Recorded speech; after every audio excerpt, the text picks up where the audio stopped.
Welcome, writers, readers, and friends to the Authors Talking Bookish podcast. I'm Donna Norman Carbone, author of All That Is Sacred. And I'm Hope Gibbs, author of Where the Grass Grows Blue.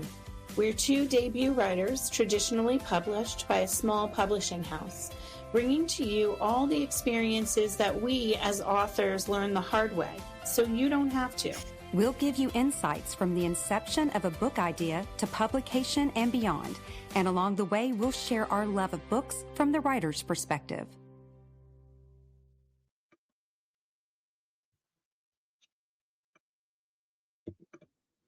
Welcome back, friends. It is episode 61, and Hope and I are both delighted to have on a friend and pub sister, Barbara Conrey, USA Today Bestselling author, who just released a new book, and it's fabulous. We cannot wait to talk to her about it. I'm Donna Norman Carbone, and this is Hope Gibbs. Hi, Hope. Hey, Donna. How are you? I'm great. How are you? Well, I'm doing great. It's the holiday season, and I'm now putting up my Christmas tree. And I'm the person that's going to wait for the season, but I think I'm actually ready. I'm decorated. What about you? Yeah, I'm decorated. My Dickens Village is up. My Christmas tree is up. I'm ready to go. The baby is not here yet, but hopefully in the next week or so. I cannot wait. I'm counting down. Talk about the best Christmas present ever. So, we usually do a little banter and we talk about books, but we are so excited to have this author here. I have been a big fan of hers, and I've read her books, her first two books, and I'm starting her third book. And I have to say, she's one of the most delightful, most generous authors out there. And she kind of really took us under her wing when we were debut authors at Red Adept. And I am so excited to have her here. And without further ado, let's bring her on. It is none other than USA Today bestselling author, Barbara Conrey. Hello, Barbara. Oh my gosh, you guys make me blush. Well, Thanks for having me here. We are delighted to have you here. Delighted. I think we asked you earlier in the year, and this was the best time that we could get you here. And a little trivia that most people would not know. We're all 5 feet or under. We are the shortest author grouping, I think, out there, because we've never met in person, but it came up one time, and I'm always the shortest person at 5. And Donna was like, I think I've got you beat. And Barbara's like, I think I've got you beat. So we are a very height challenge group of ladies. We might be small, but we're feisty. And mighty. And mighty. And mighty. Well, Barbara, thank you so much for being here. And before we get started, I just want to give everyone just a little bit of your background. Barbara is, like I said, the USA Today bestselling author of Nowhere Near Goodbye, which was her debut. It was released by Red Adept Publishing, as well as her sophomore novel, My Secret to Keep, and her third that just came out in October, A Fine Layer of Dust. She is a member of the WFWA, the Women's National Book Association, and the Author Talk Network. She also moderates the online book club for Facebook group called Bookish Road Trip, which Donna and I both were tour guides. Travel is her passion, along with reading, writing, hiking, and exploring antique shops. Her greatest love is Miss Molly, her rescue beagle. She lives in Pennsylvania, close to family and friends. So Barbara, let's just get started. This latest book has gotten so many wonderful reviews. A Fine Layer of Dust. Congratulations. Thank you. Thank you. This book, I really worried about this book.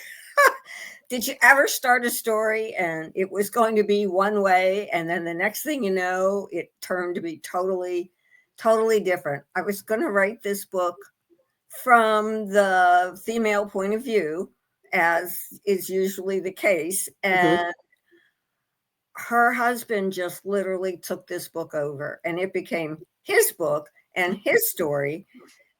And there are not a lot of women fiction writers who write from the male point of view. And my agent was like, say what? And I said, this is just how it happened. But no one has criticized that point of view. And in fact, a lot of people really love the fact that I wrote from the male point of view. Yeah. I And think I you find it did easier. so. I think you did so brilliantly. So thank you, thank you, So and his voice is so believable. thank you. That is like gold to me, Yeah. because actually it's easy for me to write from the male point of view, and I have no idea why. I mean, I'm not channeling any one specific person. I Mm. just hear the voice. You guys, you hear the voice in your head, right? Yeah. Yeah. Like, Yeah. I that's do. what you hear. Well, So for those in our audience who haven't had a chance to read this book, can you give us a synopsis of Fire and I can Yes. certainly try. It's been a while since I wrote the book, and I'm 70,000 words into the fourth book. So, but I'll give it a shot. Jake Trenton is a good man. He is a lawyer. He is a father. He is a terrific husband. And then when his wife decides she wants desperately to become a surrogate, he is not at all sure that this is good and right for his family. But because he is all those things I said, a good man, a good husband, a good father, he agrees to it until he discovers that the baby is going to be born in the month of June. And the month of June is a trigger point for him. And he suddenly just starts to change. He becomes angry.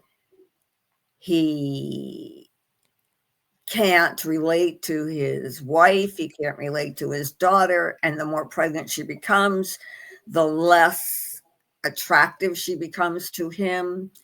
And he makes a disastrous decision, which affects two different families. And without giving away any more than that, he has to decide, he has to make a choice. What kind of a man does he want to be? And he literally goes through hell. And even when he changes, he can't confess to what he has done to his wife. He can't tell her what he has done. And of course, she finds out, and, things don't go well. They start divorce proceedings. And he just, it's like he deeply regrets what he did and comes to terms with what he did. And that's basically, without giving everything away, basically what happens. And he told me this story. I do not know a Jake Trenton. I do not know anyone like him, but he told me this story and I believed him. Mm. Well, you also make him very believable in the story. Oh, thank you. And I have to say, like, I'm glad you didn't give anything more away, because there's a point in the story where I am absolutely blown away. Like, I did not see something coming. And I thought you did such a great job with that. Thank you. It was the best part to write. And did you know about, so Barbara has like a twist in this that you're going to be surprised by, but is that something, Barbara, you knew that you were going that this path was going to go down this way originally, or was that something that Jake kind of told you? Not at first. I didn't know it at first, but one thing led to another, led to another, led to another. It's like he led me down that path. Yeah. He absolutely led me down that path. And the thing I admire about Jake is he knew he knew where he was failing, and he just couldn't stop himself. Yeah. So yes, he led me, but it was one step after another. And all of a sudden we were there, and I loved it. It was the best part to write, Yeah. I love this. You did brilliantly. Thank you. Thank you so much. That means so much to me. Well, Donna's not the only one who loved this book. I went on Amazon and I pulled up some of your reviews, and the words that kept being repeated was heartfelt, emotional, unique, layered and flawed, and all too human characters, heart-tugging women's fiction. What does that feel like to get those words? Because what does that mean to you? It means everything. Yeah. It means literally everything. All I want is for someone, a reader, to take my story and love it, appreciate it, have it mean something to them. I've been very lucky with my reviews. Hopefully it stays that way. You know, there's always somebody. You can't please everybody. Reading is so subjective, and sooner or later I will come up with a review that doesn't fall in love with the book. But so far I consider myself very fortunate. What do you do with that? Like, does that get to you if you read a review that's, you know, if they didn't like your book, is that something that bothers you, or are you somebody who can just kind of let it roll? Oh no, I cannot let it roll. Yeah. The worst review I ever got was on my first book, which really sold well. And somebody gave me a review that was so devastating. And this is when I stopped reading reviews. Like, I will only read reviews if somebody texts or emails me and says, I just wrote this review and, you know, it was 5 stars and whatever. And then I will go and look at those reviews. But I stopped reading like all the reviews because that first one, I was unprepared for the viciousness of the review, and also demoralized, unsure. Like, I totally, you know, talk about just thinking I was not equipped with what it takes to be a writer. And I didn't write for a couple of days. And then I just said, I can't not write, you know, whether the book gets published or not, I have to write. That's what I do. And that's what I've been doing for like the last, ever since I got picked up by Red Adept. I just keep writing. Yeah, and let's talk about your other books. So you wrote Nowhere Near Goodbye, My Secret to Keep, which these two are, they can be standalone, but they definitely are same characters. And then A Fine Layer of Dust, which are completely different characters. Right. Talk about a little bit about those book covers. Love that. And the titles, how you came up with that, because I think Donna, you have a specific question about her titles. Okay. Well, tell us how you come up with your titles first. Okay. The first one, Nowhere Near Goodbye, was very easy for me to come up with because, as far as from Emma's point of view, Kate was nowhere near ready to say goodbye. So Nowhere Near Goodbye was that was it. My Secret to Keep, I could not come up with a title. And finally Renee did. And she said, My Secret to Keep. The publisher loved both of them.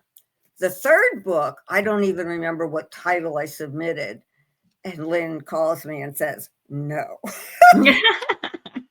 this is not the title. And I said, okay. She said, you go through the book and you find something that sounds literary. You find something that is truly what the book is about.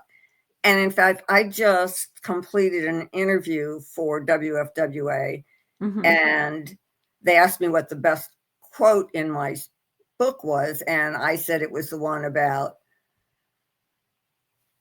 Jake feeling that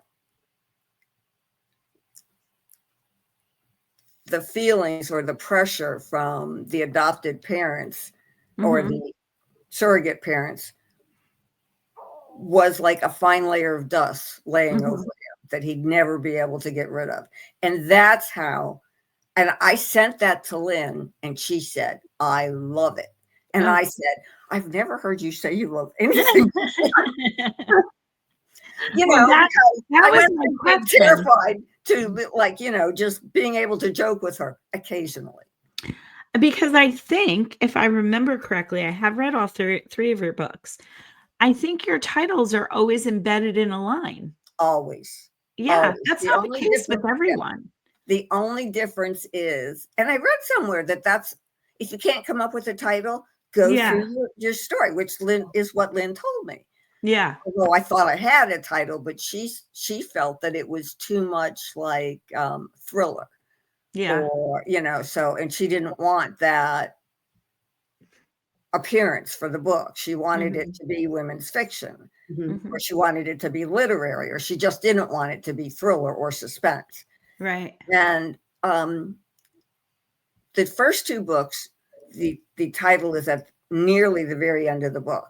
Yeah. The third book, it's in like maybe the second chapter. Yeah. So I kind of wanted it to be at the end, but I couldn't come up with a way to do that. That meant as much to me as what, like a fine layer of dust, So, so that's what I did. I find titles difficult. Yeah.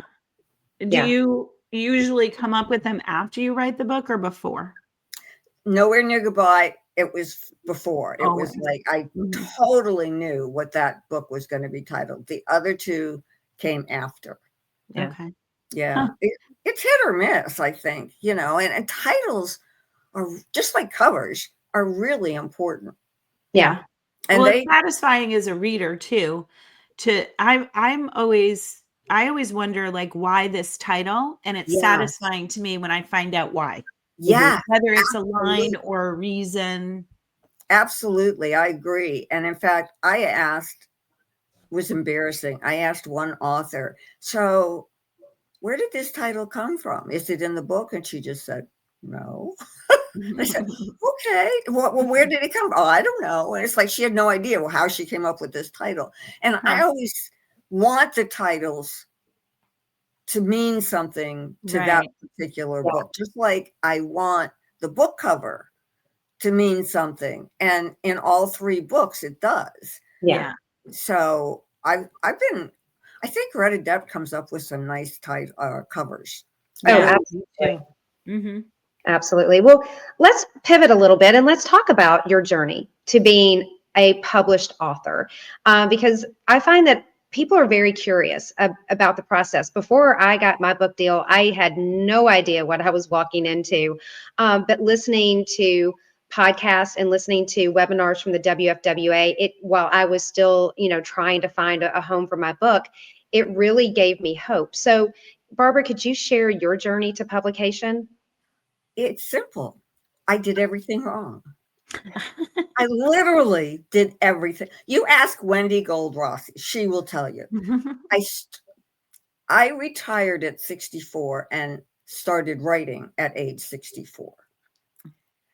So that just gives you a little idea of how old I really am. So I thought I had a story in my head about glioblastoma and this little girl who died, and that was based on truth. And I just thought I would sit down and write that story. So that's exactly what I did. And then WFWA had a conference in Philadelphia. And I went to it and I met Wendy, and she was considering being a book editor. And so she said, can I read your book, your manuscript, as practice? I said, sure. I said, it's not done, but sure. And she didn't get back to me, and she didn't get back to me. And I was like dying. And finally she says, so about your book. And she was so sweet. It's like she's been a friend of mine since then. She said, maybe you need to take some classes, And I said, okay. And I was literally devastated, but I did exactly what she said. I learned how to write a book, and then I rewrote the book, and I rewrote that book at least 20 times. Wow. And then when it sold to Red Adept, my developmental editor said, we need to cut Kate out altogether, which meant cutting half of the book because it was originally a two-person point of view. I said, that gets rid of 50% of my book. She said, yes, you're going to have to rewrite 50% of your book. I said, okay. That's a big edit. But then she gave me the best idea. She Yeah. said, you take that 50% that you cut out, you give it to another character, and you write another book. And that's exactly what I did with My Secret to Keep. I gave most of Kate's dialogue and background and everything to Miss Maggie in My Secret to Keep. Wow. And that's what I did. And I thought that was, so I literally saved it. I mean, I save documents. Do you guys do this? I save documents of everything I cut out, because you never know when you're going to use it again. You know? Yeah. So I did everything wrong. I only submitted to one publisher, Red Adept, because I had heard good things about them. And that's the publisher I wanted. So I didn't even submit to another publisher. So this is what I mean by I did everything wrong. I put all my eggs in one basket, and I literally cried when I got the call that they accepted my manuscript. And well, I wouldn't say that's the wrong thing. It turned out well for you. Well, yes, it did, but for all the wrong reasons. You know, so I would never tell anybody to do what I do, what I did. And, you know, I don't know. I don't think I have what it takes to go on submission for like months and months and months and months and months. You know, I don't think, the really big thing is, I don't think I have what it takes to be under a deadline. You know what I mean? Like it took me 6 years to write Nowhere Near Goodbye. It's only taken me 2 years to write the next two. But 2 years is too long for most publishers. Yeah. You know, and so I think I've learned where my lane is. I've collected readers. I've lost some with My Secret to Keep. I'm hoping I might get them back with A Fine Layer of Dust, but I don't know. I can only write what I need to write. I don't write to market. I wish I did. I did a podcast where I said, I wish I could write rom-coms. I would totally write rom-coms or suspense or thrillers, but my brain doesn't work that way. Well, let's get into a little bit more about you. We're doing a new segment to find out about our authors very quickly. It's just a quick answer, a quick fire question. So Donna, you want to start off? And these are easy, we promise, Barbara. Okay. Yeah. One word answers. Coffee or tea? Tea. Anything in it? Sugar and milk. Okay. Okay. Are you an early morning writer or do you stay up late? I am early morning all the way.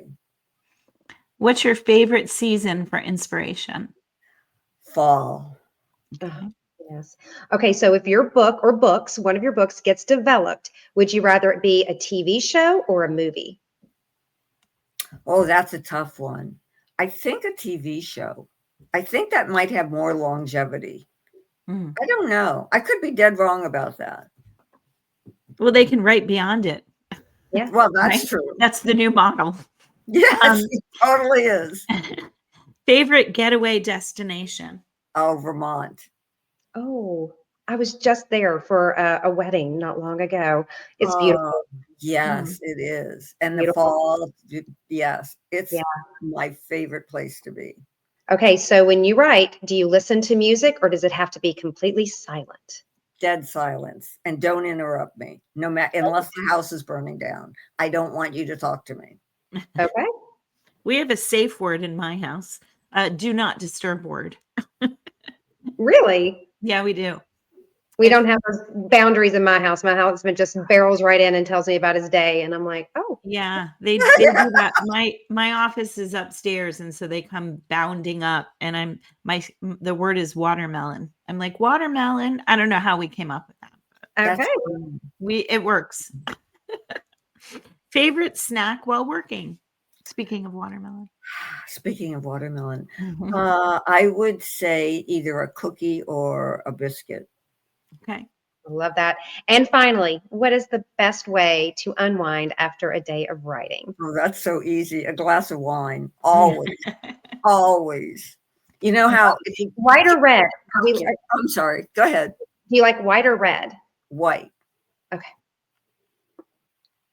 Well, I And love what were you going to say, Barbara? Yeah, You what were were you What was oh, when you go to the doctors and they say, maybe they don't say this to you, but they say, like, well, how many glasses of wine do you have a week? I say 3, which is a total.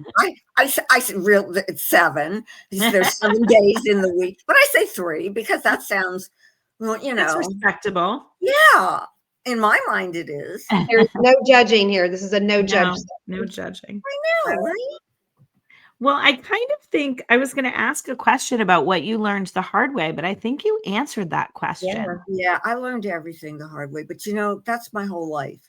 Yeah. I've always learned it, but you know what? Once you learn it, you'll learn it. You learn it, yeah. It also speaks to the fact that we all have our own path. No two authors have the same path. No. And I think that's important for new authors to know. Yes, because they want to follow what's worked for someone else. Yeah. And wouldn't that be wonderful if we could do that? Like, I would like that, like whatever they do, I want to do it and then it will get me there. Right. But it doesn't work that way. No. The other thing that's so great about you, Barbara, is you're not just a writer, but you also give back to the reading community. Tell us about your involvement with 2 organizations, the WFWA and Donna and our favorite Bookish Road Trip, where you host book club. It's a virtual book club once a month. Talk about how you got involved in that and how did it change you as a writer? Well, I'll start with WFWA. Because it's a completely volunteer organization, I wanted to do something and to volunteer something, but I made it clear, well, I only wanted to do something easy. So I started doing the Thursday posts for whatever people had their big moments for that week or whatever, and also the welcome the new members. So I've done that for years. And in fact, I will end that at the end of December, just because I've been doing it probably for 6 years. Wow. And I've burned out a little bit about it. And the other thing I do for them is secret. And I can't really say what it is, but I do that also, and I will continue doing that. Then for Bookish Road Trip, I wanted to be an admin on that group. I wanted, for so many reasons. I liked the group, and I literally contacted the head, Aunt Mary, and I said, I would really like to be a part of this group. And she said, at first, I think she said they didn't have anything. And then she called me back and she said, so we have somebody that's leaving. How do you feel about book club? I said, oh, not at all. I do not want to do book club. I do not want to do book. You should see me the day of book club. Every month, I am like stressed to the gills. And it turned out to be a lot of fun. Of course, there's a lot of, and you all know this, there's a lot of prep behind the scenes. There's a lot of prep to doing that. I mean, I should probably do it ahead of time, but I spend that day doing a lot of prep. And then there's the finding the authors and, that are willing to do it. And I've been so fortunate. It's like, I've really gotten some nice authors. I'm going to have Kristen Higgins in 2020. Oh, nice. Wow. Congratulations. She lives right now. Yeah. And so I filled up 2026 like so early in 2025. So now I'm holding off. I think I have 2 months, October and November, and I'm waiting to see if any of our admin has a book that's releasing. Right. And then I'll have one. So you guys better get on the ball because, I could say, would you like to be on? Because that's not against the rules. Well, I might. I don't know when my book's coming, but it is coming. Yeah. Well, there we go. I'll let you know when I know. Exactly. Because I'm going to want to read it. Yeah. And it's like both of you write beautifully. And Thank you. That was a fun part of both Bookish Road Trip and the fact that we're all with the same publisher. In fact, I think the only person that is not with Red Adept is Linda Rosen. Yeah. Not positive, but I think Yeah. that's true. So Red Adept seems to have taken over Bookish Road Trip. Yeah. And we've got in a good way. Yeah, in a good way. And speaking of which, Dency Webb was at this conference, the Unbox On conference that I was just at. She's so much fun to spend time with. Yeah. Oh my gosh. Well, I met her for real in Chicago 2 years ago at the WFWA conference. Yeah. And we didn't get to spend nearly the amount of time because that was like 350 people. It was huge. But this one was much smaller and there was more time to spend time together. And it was a lot of fun. It's really nice to meet people in person. Yeah. Well, Barbara, this has been wonderful. I feel like we could talk to you all day long, but we always try to keep our podcast around the 30-minute mark. But just real quick, how can everyone keep up with you? Because I'm sure our viewers would love to find you on social media and at your website. Yes, well, that is my website, is the barbaraconreyauthor.com. And basically everything is Barbara Conrey at Facebook, at Threads, at Twitter, at Instagram. It wouldn't be hard to find me anywhere. But my website is the best place because it also has all of the, you can just go right to any of the links to any of my social media. And again, congratulations on A Fine Layer of Dust. Last review, wow, I loved everything about A Fine Layer of Dust by Barbara Conrey. This is a heartfelt, emotional, thoughtful, provoking, and captivating novel. And we are so happy for you. And thank you so much for spending a little time with us over here at Authors Talking Bookish. Thank you for inviting me. I was really touched. Yeah, we appreciate you as an author, as a friend, as a mentor. So thank you very much. Thank you. And Donna, this is our last episode of 2025. So we're taking off a couple of weeks for the holidays, but we're coming back strong for 2026. Yeah, we'll be back probably the second week of January. So follow us on Instagram, subscribe to our newsletter, and we'll let you know when we'll be back. And again, Barbara, thank you so much. You're such a delight. And everyone, Happy New Year's. And we will see you in 2026. Happy holidays. Thank you. Thank you for joining us today. I'm Hope Gibbs. And I'm Donna Norman Carbone. It's time for you to get to work. We look forward to seeing you in 2 weeks with another tip from your author friends.